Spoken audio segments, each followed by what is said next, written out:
11 projects, 13 Texas counties, 67 million in taxpayer dollars.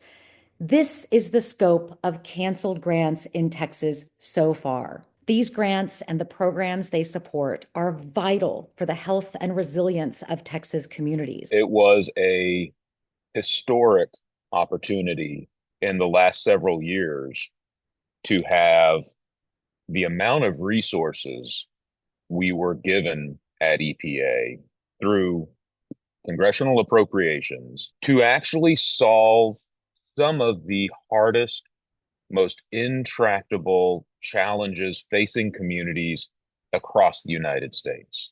They impact people's health. They foreshorten their lives. They minimize their economic prosperity. That has impacts for our entire society. The grants that we were able to design were going to solve these issues. Last spring, I got to join a civic club, and we were able to join a meeting with TCQ to address our concerns about a bad actor concrete batch plant within our neighborhood that kept extending their permit, even though this was detrimentally affecting the health of the community. And after this meeting, I was still confused as to why it was possible or even allowed through Texas's laws. It wasn't just me who had felt hopeless about the future of clean air in Houston, but many other neighbors that I had known as well. Despite everything going on currently, Airlines is a glimpse of hope into the future for a more equal environment. I moved to Denver Harbor because this is what I could afford. And now I'm wondering, like, did I make the right choice for my children? My 4-year-old is like, oh, look, mommy, look at the pretty cloud. No, she doesn't know that it's not a pretty cloud. It's full of chemicals that she's breathing in and that are harmful to her. Our kids deserve fresh air, clean water, a good education. Wouldn't you want to know if a new industrial facility was popping up in your community? From my perspective, everyone has a right to know what kinds of industries are in their neighborhoods, what kinds of pollution their families are exposed to. We need to find strategies and solutions that help protect people, that help protect communities, and help reduce and eliminate pollution. The recent termination that supported significant portion of our work has left us with a lack of resources for our community, unfortunately.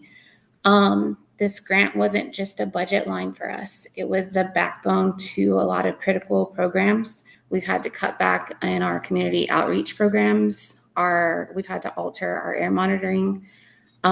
We've had to halt hiring to get out into the community to provide that information to help them speak out against these permits. It's a representation of a loss of capacity, a loss of expertise, and the community trust that we have built over the years. Community change grants across Texas and across the United States filled a deep need for communities. The removal of the $67 million in awarded infrastructure funds will be a huge loss to each of these communities in Texas, including the valuable environmental education and transparency for decision-making, as well as much needed infrastructure to address flooding, power outages, housing insecurity, local jobs and job training, and other concerns that Texans know very well. We are who we are waiting for in this moment. We know it's not going to come from the federal government anymore. We know it's not going to come from industry. We are who we are waiting for to push back on pollution and to protect our community from environmental and climate harm. We believe everyone has the right to breathe clean air, and we hope you will join us.